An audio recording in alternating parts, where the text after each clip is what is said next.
Всем привет, друзья! Я сегодня с вами Рияд Ислам из Бангладеша. Сейчас нахожусь в России и учусь на прикладной информатике в дизайне. Я, получается, год 4 месяца назад приехал в Россию. Сегодня я вам расскажу, как я изучал русский язык и как вы со мной можете выучить русский язык. Давайте прямо сейчас начнем. У нас небольшая история. Давайте уже на бенгальском расскажем, попроще будет понимать. যাই হোক আমি রাশিয়ার ভাষায় যেটা বললাম সেটা হচ্ছে আমার নাম এবং আমি রাশিয়াতে আছি, রাশিয়াতে পড়াশোনা করছি এবং আমি আপনাদের সাথে এখন রাশিয়ার ছোট একটা ইন্ট্রোডাকশন দিব, সেটা হচ্ছে রাশিয়ার ভাষা সম্পর্কে। দেখেন, রাশিয়ার ভাষাটা হচ্ছে একটা স্ল্যাভিক ল্যাঙ্গুয়েজ, যেটাতে কথা বলে 258 মিলিয়নেরও বেশি মানুষ। এবং বেশ কয়েকটা দেশে, স্পেশালি রাশিয়ার পার্শ্ববর্তী যে দেশগুলো আছে, এগুলোতে কিন্তু রাশিয়ার ভাষাটা কিন্তু অফিসিয়াল একটা ভাষা। এই ভাষাতে 33টা অক্ষর আছে। আর হচ্ছে এখানে লেখা নেই, যদিও রাশিয়ার ভাষাটা বেশ পুরাতন একটা ভাষা। যাই হোক, আমরা রাশিয়ার ভাষা নিয়ে অনেকেই ভেবে থাকি যে এটা অনেক কঠিন একটা ভাষা বা এই ভাষাটা কখনো শেখা সম্ভব না। রাশিয়ার ভাষাটা আসলে আমি মনে করি যে বর্তমান বিশ্বে রাশিয়ান ভাষা, ইংরেজি ভাষা এবং চাইনিজ ভাষা, আরবি ভাষা, এই ভাষাগুলো শেখাটা একটা মানুষের জন্য বলা যেতে পারে যে গুরুত্বপূর্ণ তার ক্যারিয়ারের জন্য। কারণ হচ্ছে আপনি যত বেশি ভাষা জানবেন, আপনার কমিউনিকেশন স্কিলটা তত বেশি ডেভেলপ হবে। আপনি যদি রাশিয়ান জানেন, আপনি যদি ইংলিশ জানেন, আপনার বহির্বিশ্বে চাকরি করার ক্ষমতা বা আপনার চাকরি করার যোগ্যতাটা কিন্তু বৃদ্ধি হয়ে যাবে। এছাড়াও যারা রাশিয়াতে আসতে ইচ্ছুক বা রাশিয়াতে পড়াশোনা করতে ইচ্ছুক, তারাও কিন্তু রাশিয়ার ভাষাটা শিখতে চায়। সো ব্যাপারটা এমন না যে আমি রাশিয়ার ভাষা খুব পারি। আমি আসছি আর কি 1.5 বছর হয়ে যাচ্ছে রাশিয়াতে। আর বাংলাদেশে আমি হচ্ছে রাশিয়ান হাউসে কিছুদিন শিখছিলাম। তো আমার আসলে ইচ্ছা ছিল যে আমি কিভাবে রাশিয়ার ভাষাটা শিখি, এটা আমি সবার সাথে শেয়ার করব, যাতে আমার কাছে মনে হয়েছে যে আমি খুব অল্প সময়ের মধ্যে যে ডেভেলপটা করতে পারছি, সবাই যাতে সেভাবে ডেভেলপ করতে পারে। সো যাই হোক, চলুন শুরু করা যাক। রাশিয়ার অক্ষর দিয়ে আমরা আজকে শুরু করি। রাশিয়াতে আমরা দেখলাম যে মোট 33টা অক্ষর আছে। মোট 33টা অক্ষর আছে। সো রাশিয়ানদের অ্যালফাবেটগুলো আসলে ইংরেজির মতোই, অনেকটা ইংরেজির মতো। এবং ইংরেজিতে যেমন ইটালিক সিস্টেম আছে লেখার, ওদেরও সেরকম এভাবে পেঁচায় পেঁচায় লেখে আর কি, যেটা আমরা বলে থাকি হচ্ছে হাতের লেখা। কার্সিভ লেখা এগুলোকে বলে। সো এগুলো আসলে দেখতে খুবই সুন্দর, স্পেশালি যখন আপনি এইভাবে লিখতে পারবেন তখন দেখতে খুবই সুন্দর লাগবে। এইভাবে হচ্ছে বইয়ে লেখা থাকে। তো চলেন আমরা একটু দেখে নিই যে আসলে এগুলো উচ্চারণ করে কিভাবে। চলেন।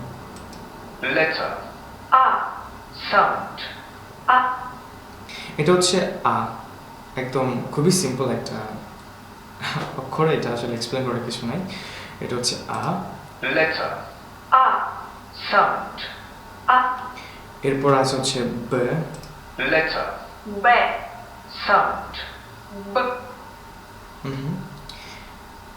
এটা হচ্ছে ব। এটা হচ্ছে ইংলিশের বি, তাই না? আমরা আসলে কনফিউশন, মানে প্রথমে যারা রাশিয়ান শিখেন তারা একটু কনফিউজ হয়ে যান যে আসলে এটা মনে হয় বি, না, এটা আসলে ভি। এটা রাশিয়াতে হচ্ছে ভি, বাট ইংলিশে এটা হচ্ছে বি, কিন্তু রাশিয়াতে এটা হচ্ছে ভি।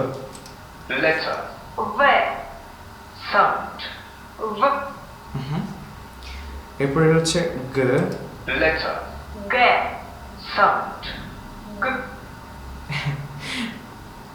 এটা হচ্ছে গাধার গ আর কি। যেটা প্রায় আমাদের বাবা মা আমাদেরকে বলে থাকে যে আমরা আসলে গাধা। সেটা হচ্ছে সে গাধার গ আর কি।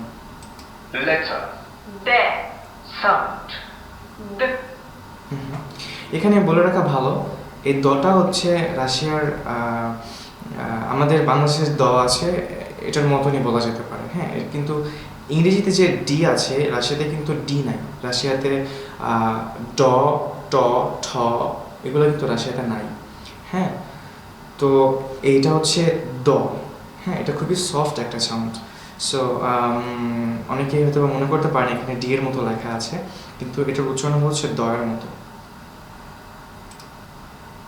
letter, de, sound, d, এরপর এটা হচ্ছে দেখতে ই এর মতো, কিন্তু এটাকে ওরা বলা হচ্ছে ইয়ে।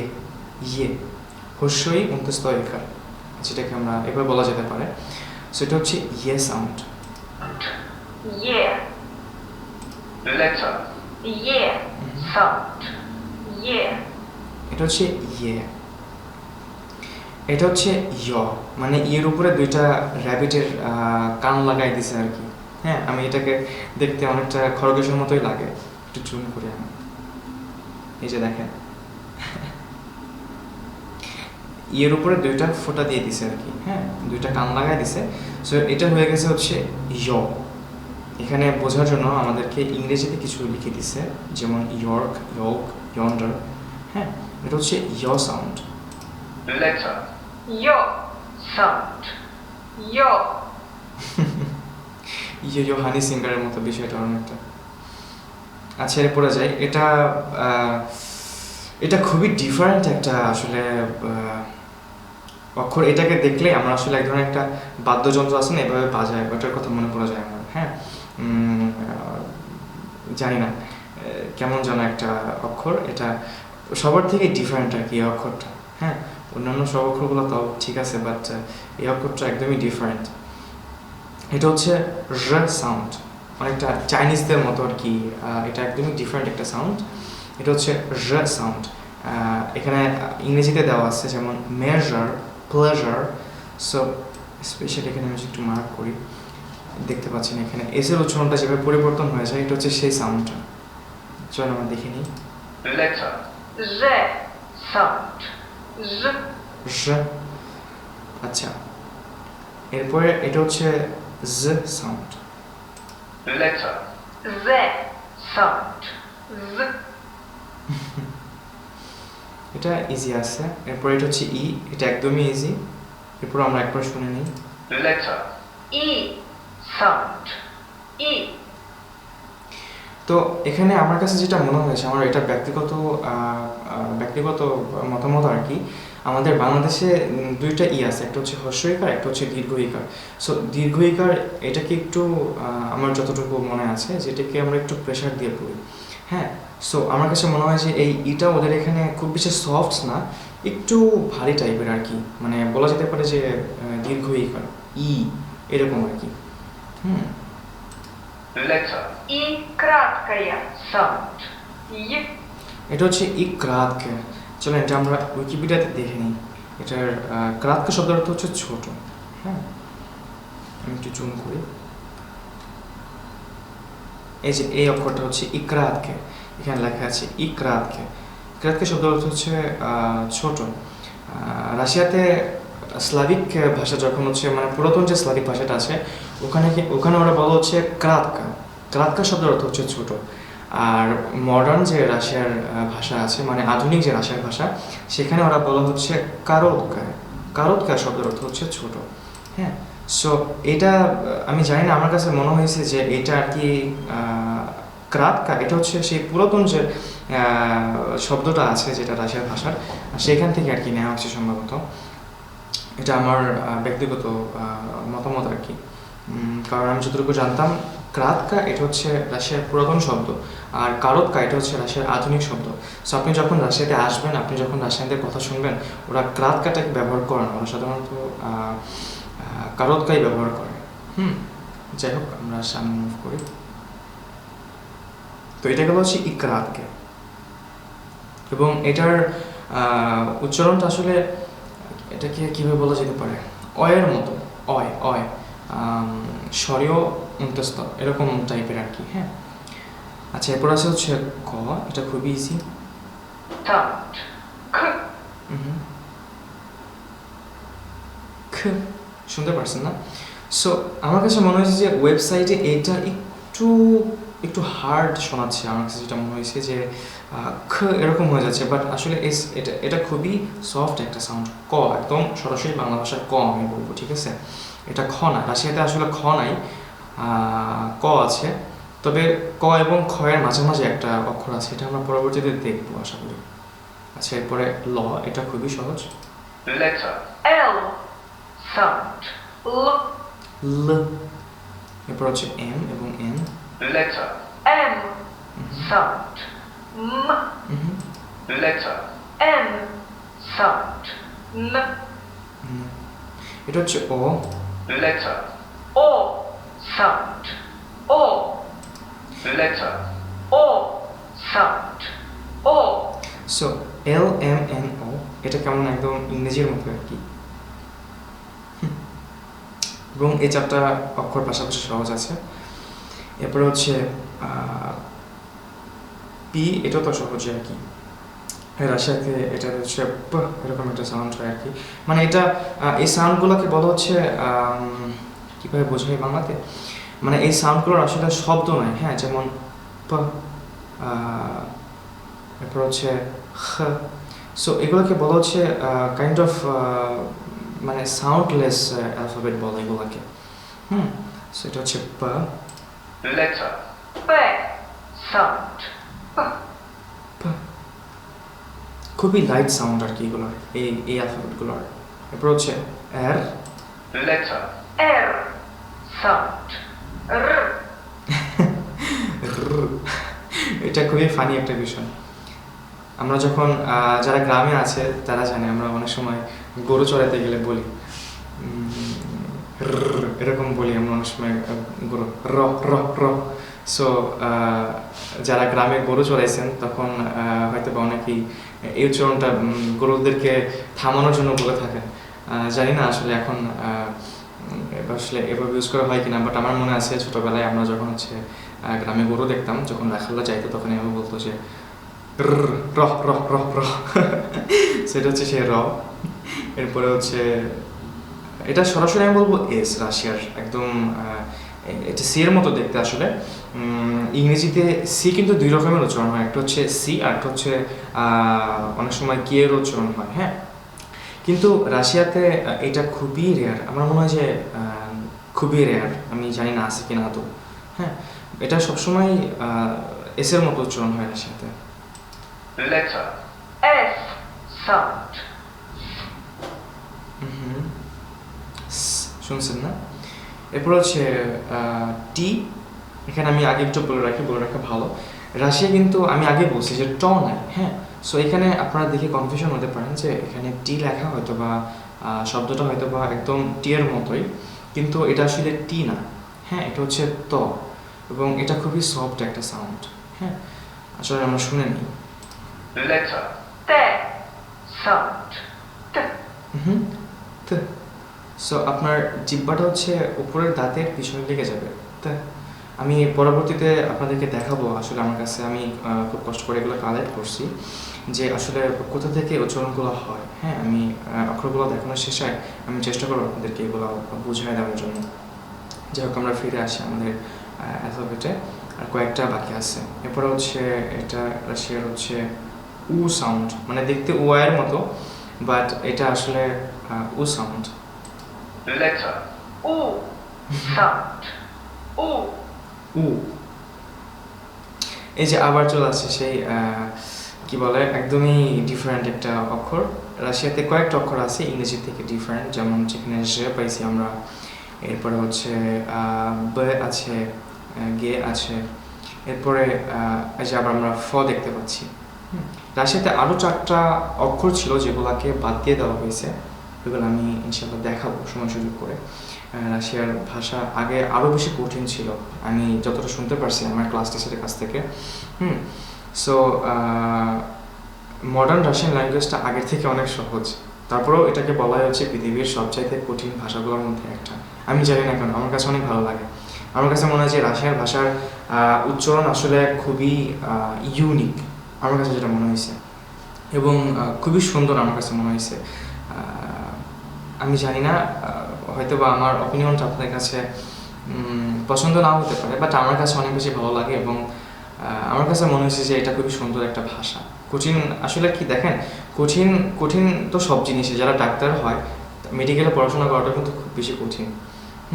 আর মেডিকেলে যারা পড়াশোনা করে তাদেরকে কিন্তু অনেক বড় বড় শব্দ মুখস্থ করতে হয়, তারপরেও কিন্তু সবাই ডাক্তার হতে চায়, কারণ কঠিন মানে কি জিনিসটা আর খুব বেশি ইন্টারেস্টিং। সো আপনি যদি এর মধ্যে এটার মাধুর্যতা খুঁজে পান তাহলে আশা করি যে আপনার কাছে ভাষাটা অনেক বেশি ভালো লাগবে।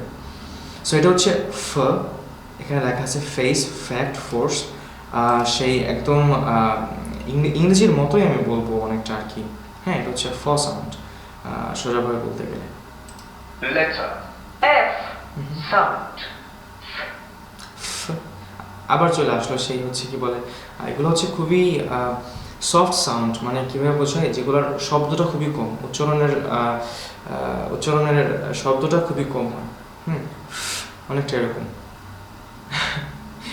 আচ্ছা, এরপরে আসলে হচ্ছে সবচাইতে কঠিন উচ্চারণ আমি বলবো, আমার কাছে মনে হয়েছে এই দুইটা অক্ষর পাশাপাশি আর কি। হ্যাঁ, সবচাইতে কঠিন একটা হচ্ছে খ আর একটা হচ্ছে ছ। এইটা খুবই ইউনিক, তবে আমি মনে করি আমাদের শিখতে আসলে খুব বেশি কষ্ট হবে না, কারণ আমরা এগুলোকে আসলে ভেঙে ভেঙে শিখতে পারবো। কারণ আমরা যখন আরবি শিখি তখন আমাদের একটা আসলে আরবিতে এরকম একটা অনেকটা সিমিলার আমি বলবো, যদিও আরবি ভাষার খটা আরও বেশি হার্ড আমি জানি না, বাট এটা হচ্ছে আপনার ক এবং খয়ের মাঝামাঝি একটা অক্ষর। হ্যাঁ, এটার উচ্চারণটা বলছে খ খ খ, মানে বাতাস বের হয়ে যাবে, এখান থেকে বাতাসটা বের হয়ে যাবে, গলা থেকে বাতাসটা বের হয়ে যাবে। আচ্ছা চলেন আমরা একটু ঘুরে আসি এইখান থেকে। এই যে একটা হচ্ছে ক, হ্যাঁ এই যে ক বলছে না, ক বলার সময় দেখেন জিহ্বাটা উপরের সাথে লেগে গেছে, তাই না? ক ক ক, দেখতে পাচ্ছেন? আর আপনি যখন হ বলবেন তখন এটা ফাঁকা থাকবে, বাতাসটা এই যে এদিক দিয়ে বের হয়ে যাবে খুব সুন্দরভাবে। হ্যাঁ, সো এটা খ এবং কয়ের মাঝামাঝি। আপনি যখন খ বলবেন তখন দেখবেন জিহ্বাটা আবারও লেগে গেছে। সো জিহ্বাটা উপরে লাগবে না, একটু ফাঁকা থাকবে, একটু ফাঁকা থাকবে এবং আপনি উচ্চারণটা করবেন, হালকা বাতাসটা বের হয়ে যাবে। হ হ হ হ হ। যাই হোক, আমিও খুব ভালো হয়তো বা পারি না এই উচ্চারণটা, বাট এটা একটু কঠিন, আসলে একটু কঠিন। Letter H. Sound. আচ্ছা, এরপরে আসি, এটা আমি বলবো যুক্ত বর্ণ। লিটারেলি এটা একটা যুক্ত বর্ণ, কারণ এখানে সাউন্ড একটা নাই, এখানে সাউন্ড আছে আসলে দুইটা। এটাকে দুইটা আমি বলতেছি কেন, আমাদের বাংলা ভাষায় একটা অক্ষর আছে সেটা হচ্ছে খণ্ডের ত, আপনারা সবাই জানেন, যদিও খুব বেশি ইউজ হয় না খণ্ডের তটা, বাট খণ্ডের ত এবং দন্তেশ্বকে পাশাপাশি রাখলে একটা উচ্চারণ হয়, সেটা হচ্ছে ছ ছ। অথবা আমি যদি থ, ত এবং দন্তেশ্বকে একসাথে রাখি, এই তিনটে অক্ষরকে যদি একসাথে রেখে যদি আমি উচ্চারণ করি তাহলে একটা সাউন্ড হয়, সেটা হচ্ছে ছ ছ। থ এরপরে ত এরপরে দন্তস্ব, বা খণ্ডের ত এরপরে দন্তস্ব। মানে আমার কাছে এমনটা মনে হয়েছে আসলে এটা অনেকটা যুক্তবর্ণের মতো একটা সাউন্ড, বাট এটা আসলে রাশিয়াতে একটা অক্ষর। হ্যাঁ, এটা হচ্ছে ছ। আমার কাছে খুব ভালো লাগে অক্ষরটা। Letter S. Sound. ছ। এখানে লেখা আছে দ্যাটস, সাইডস, বাট ইংরেজিতে আসলে এই মানে এই অক্ষরটা আমি বলবো সরাসরি নাই, বা সরাসরি এটার উচ্চারণও নাই, কারণ ওই টি তো ইংরেজিতে আসলে টি এর উচ্চারণটা একটু হার্ডই হয়, বাট এটা আসলে খুব বেশি হার্ডও না আবার খুব বেশি সফটও না, মাঝামাঝি একটা উচ্চারণ আর কি, ছ। আচ্ছা, এরপরে হচ্ছে ছ, এটা তো আমাদের বাংলা ভাষায় আছে, চ এর পরে ছ, এটা হচ্ছে সেই ছ। Letter Ch. Sound. এটা হচ্ছে সে আমাদের ছলনাময়ী ছ। এরপরে আছে হচ্ছে তালিবর্ষের সমতুল্য একটা স। Letter Sh. Sound. তো বলে রাখি, এই স এবং এই স এর মধ্যে কিন্তু পার্থক্য আছে। এই যে দেখেন এস এইচ এবং সি এইচ, এই দুইটাকে একসাথে রাখলে যে সাউন্ড হয়, যেমন মানে ফ্রেশ চিকেন, এটা হচ্ছে সেই সাউন্ড। আমি জানি না আসলে খুব বেশি একটা ডিফারেন্ট আছে কিনা, বাট একটু ডিফারেন্ট আছে। হ্যাঁ, এটা হচ্ছে সরাসরি শ, এটা হচ্ছে সরাসরি শ। letter, sha, sound, এটা হচ্ছে সরাসরি তালিবর্ষ। হ্যাঁ, আর এইটা আমি জানি না বাংলা ভাষায় আসলে এটার যুক্তবর্ণটা কেমন হবে বা এটাকে কীভাবে ভাঙা যায়, বাট এইটা তালিবর্ষ এবং ছকে একসাথে রাখলে মানে একটা বলা যেতে পারে যে তারপরে ছটা একটু বেশি আসলে কঠিন হয়ে যায় উচ্চারণটা, মানে চ এবং ছয়ের মাঝামাঝি তালিবর্ষ এবং এরপরে হচ্ছে চ এবং ছয়ের মাঝামাঝি অক্ষর রাখলে যে একটা সাউন্ড হয়, এটা অনেকটা এরকম আর কি, স স, একটু কঠিন আর কি এটা। letter, sha, sound, sh, স, শুনতে পারছেন না? আচ্ছা, এইটা এটা হচ্ছে আমি বলবো এর হচ্ছে একটু বিকৃত ফর্ম আর কি। আমরা এখানে ই দেখছিলাম, কই গেল, এই যে ই, হ্যাঁ, সো আমরা ই দেখছিলাম, এর এটা একটু একটু পেট মোটা ফর্ম আর কি। হ্যাঁ, উই উই উই, মানে উ এরপর হচ্ছে ই, এটাকে একসাথে চাপ দিয়ে পড়তে হবে, উই উই। তো যদিও রাশিয়ান যখন কথা বলে তখন এটা সম্পূর্ণ এত দীর্ঘ উই শোনা যায় না, তারপর বোঝা যায় যে হ্যাঁ এটা উই, এবং আপনি যদি এটা উচ্চারণ করেন ই হিসাবে তাহলে কিন্তু ওরা এটাকে বুঝতে পারবে না। এরকম আমার সাথে অনেকবার হয়েছে, কিছু এরকম শব্দ আছে আমি বলছি বাট ওরা বুঝতে পারে নাই। হ্যাঁ, তো এটা আমিও আসলে খুব ভালো বলতে পারি না এটা, কারণ যখন কথা বলি তখন আসলে এটা আসলে আমাদের ব্রেনে খেয়াল থাকে না, কারণ এটা তো আমাদের মাতৃভাষা না দিন শেষে। হ্যাঁ, সো আমরা 100% অ্যাকুরেট আসলে বলতে পারি না, সো এটা আসলে বলার সময় ই হয়ে যায়। যেমন রাশিয়াতে একটা শব্দ আছে, সেটা হচ্ছে তুই, এটা মানে হচ্ছে তুমি। সো কোথায় গেল আমাদের তটা, এই যে ত এবং হচ্ছে উই, দুইটাকে যদি আমরা একত্রিত করি, ফর এক্সাম্পল এখানে যদি আমি লিখি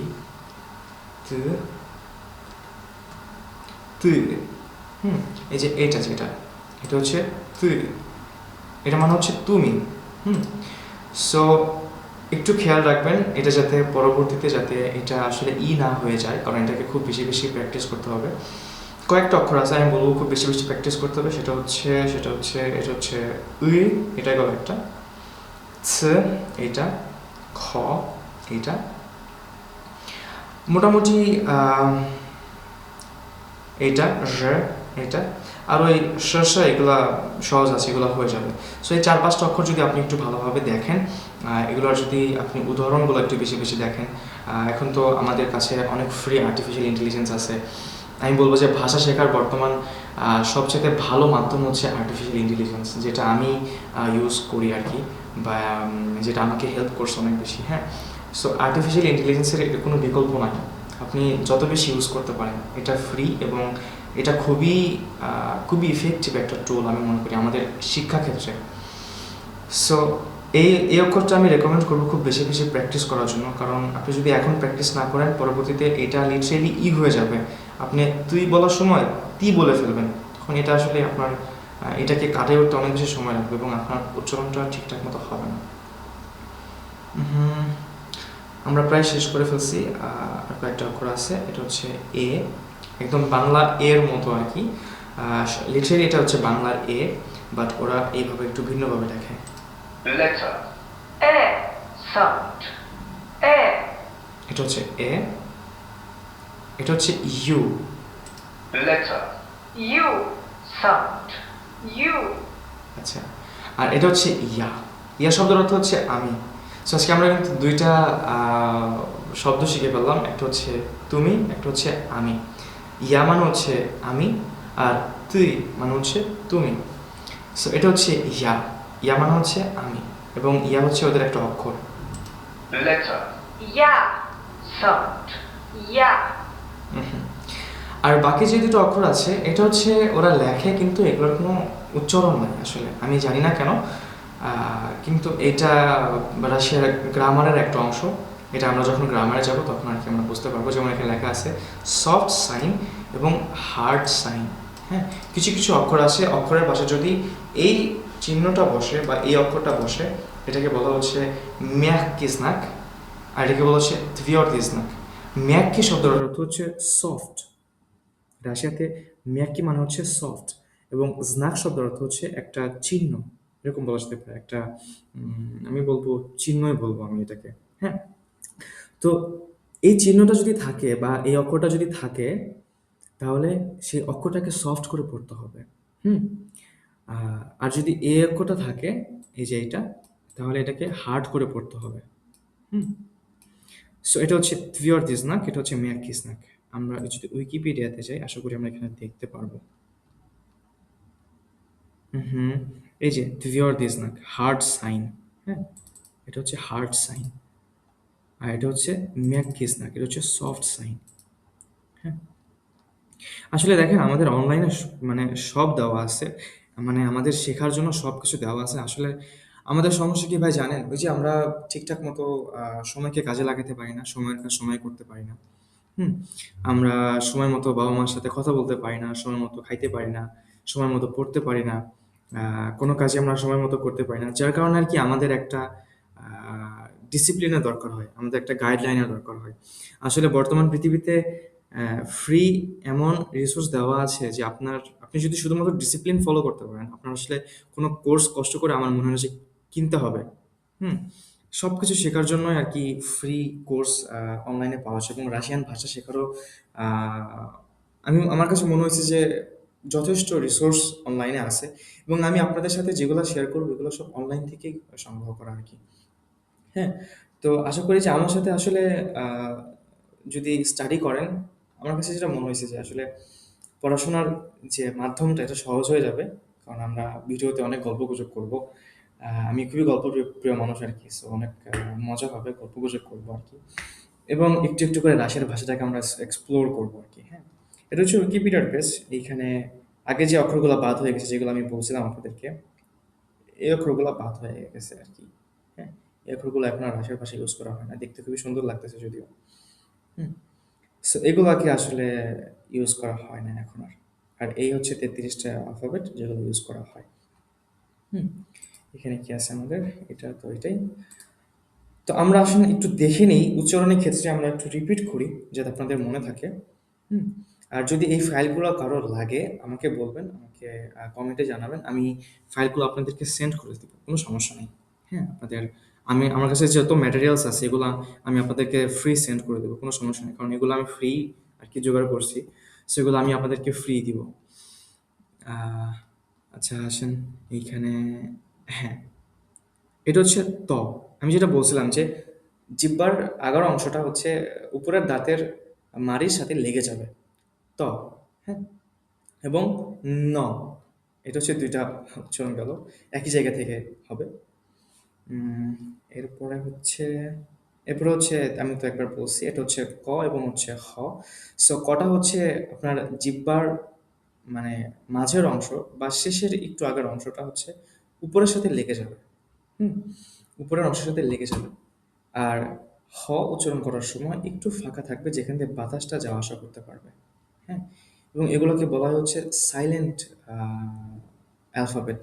মানে আ নিশ্চুপ বা হচ্ছে কি বলা যায়? নীরব অক্ষর, মানে যেগুলোর সাউন্ডটা খুবই সফট আরকি। হ্যাঁ? আচ্ছা, এরপরে কি আছে? এরপরে যে তালিবস্বর আছে, এটা তো ইজি। এটা আমি মনে করি যে এটা উচ্চারণ করতে আমাদের বাঙালিদের সমস্যা হবে না। হুম? আ এরপরে হচ্ছে ছ, যেটা আমরা যেখান থেকে ত উচ্চারণ করি, থ উচ্চারণ করি এবং দন্তেস উচ্চারণ করি ওখান থেকেই। এটার উচ্চারণও হচ্ছে আপনার ওই ছ, ছ, মানে সম্পূর্ণ মাড়ির হচ্ছে উপরের দাঁতের মাড়ির সাথে না, একটু নিচে থেকে আরকি জিহ্বাটা লেগে যাবে। ছ, ছ, হচ্ছে গেল সেটা। আর কি আছে? সফট কনসোনেন্ট আছে, এগুলো আমরা পরবর্তীতে দেখব ইনশাআল্লাহ। রে, রে, রে। যেটা সেটা হচ্ছে আপনার জিহ্বাটা একটু উপরে উঠে যাবে। রে, রে। এটা আমি মনে করি যে আমরা এটা উচ্চারণ করতে পারবো। কারণ এটা খুব বেশি কষ্ট হবে না আমাদের জন্য। আর এটা হচ্ছে আমি বলছিলাম যে খুব সুন্দর দেখা যায় কার্সিভ লেখাগুলা। হুম? এটা হচ্ছে হ্যান্ডরাইটিং। আপনারা যারা হাতে লেখা শিখতেছেন আমার সাথে যোগাযোগ করতে পারেন। আমি এভাবে লিখতে পারি আরকি। হয়তোবা এত সুন্দর হয় না, তবে কিছুটা সুন্দর হয়। হ্যাঁ? তো মোটামুটি আহ, মোটামুটি এই হচ্ছে আজকের আমাদের প্রথম লেসন আর কি। উম, আজকের মতো খুব বেশি আর ভিডিও লম্বা করবো না। সো আমরা এরপর আর কি আস্তে আস্তে আর কি আমরা গ্রামার বা অন্যান্য যে বিষয়গুলো আছে, হ্যাঁ, সো এগুলো আর কি আমরা বোঝার চেষ্টা করব। তো ভালো থাকবেন, নিজের খেয়াল রাখবেন, আর আমাদের সঙ্গে থাকবেন এবং আমাদের ভিডিওতে যে বিষয়গুলো কি ইমপ্রুভ করা দরকার সেগুলো আর কি সাজেশন করবেন। পার্সোনালি আমি আসলে একদমই এডিট পারি না। আমি খুবই সিম্পলি আর কি আপনাদেরকে শেয়ার করার চেষ্টা করছি আমার ল্যাপটপ থেকে। হ্যাঁ, সো আমার ভিডিওগুলো খুব ভালো মানের হবে না, এটা আমি জানি, এটা আমি আগেই বলে নিচ্ছি এবং এর জন্য আমি দুঃখিত। সময়ের সাথে সাথে হয়তোবা এগুলাকে আমি ডেভেলপ করার চেষ্টা করব। হ্যাঁ, বাট আমি খুবই অলস তো আসলে কোনো বিষয় ডেভেলপ করতে আমার খুবই কষ্ট হয় আর কি। যাই হোক, সো আমি চেষ্টা করবো আর কি আপনাদেরকে ভালো ইনফরমেশন দেওয়ার এবং যাতে আপনারা যাতে ভালো একটা গাইডলাইন পান, বুঝছেন? কারণ ভাষা শেখার ক্ষেত্রে আসলে সবচেয়ে আহ, বড় যে বিষয় সেটা হচ্ছে গাইডলাইন। আপনি অনেক বড় একটা ইউনিভার্সিটিতে পড়েন, ঠিক আছে, কিন্তু আপনি এমন একটা শিক্ষকের কাছে পড়ছেন আসলে তার শেখানোর ধরনটা বা তার গাইডলাইনটা আসলে প্রপার না, বা সে হয়তো বা খুব বেশি এক্সপিরিয়েন্সড না, তখন দেখা যাচ্ছে আপনার শেখার যে উম, গতিটা এটা কমে যাবে। হ্যাঁ, আর আমি যখন শিখছিলাম আমাদের যে ম্যাডাম ছিল সে আসলে প্রথমত রাশিয়ান হাউসে আমাদের ম্যাম ছিল, সে খুব ভালো শেখাইছে আলহামদুলিল্লাহ। আমি বাংলাদেশ থেকে শিখছিলাম অনলাইনে, দীর্ঘ 6 মাসেরও বেশি আমি অনলাইনে শিখছিলাম, যেটা আমাকে খুবই হেল্প করছে। এবং পরবর্তীতে আমি যখন রাশিয়াতে আসি এবং আমাদের যে হচ্ছে শিক্ষক ছিল, শিক্ষিকা ছিল, তিনি 20 বছরেরও বেশি রাশিয়ার ভাষা শিখাইছে। সো আমি যে মানে গাইডলাইনটা পাইছি এটা ছিল একদমই প্রপার, যার কারণে আমি খুব তাড়াতাড়ি আর কি একটু ডেভেলপ করতে পারছি। বাট আমি বলবো যে রাশিয়ার ভাষার এখনো অনেক কিছু শেখার বাকি এখনো। আমিও স্টাডি করতেছি, আমিও আরো অনেক বেশি শিখবো। আমার জন্য দোয়া করবেন যাতে আমি আরো অনেক ভালো শিখতে পারি এবং আপনাদের সাথে আমি শেয়ার করতে পারি যে আসলে আমি কিভাবে শিখি। হ্যাঁ, তো যাই হোক, ভিডিও আর দীর্ঘায়িত করবো না, গল্প হবে, আরো গল্প করব। তো ভালো থাকবেন, আমার জন্য দোয়া রাখেন। আর আপনাদের যদি ম্যাটেরিয়ালসগুলো লাগে আপনি আমাকে বলবেন, আমাকে আর কি কমেন্টে জানান, আমি চেষ্টা করবো আপনাদেরকে ফরওয়ার্ড করে দেওয়ার জন্য। কেমন? সো ভালো থাকেন, আমার জন্য দোয়া রাখেন। দেখা হচ্ছে অন্য একটা ভিডিওতে। আল্লাহ হাফেজ, আসসালামু আলাইকুম।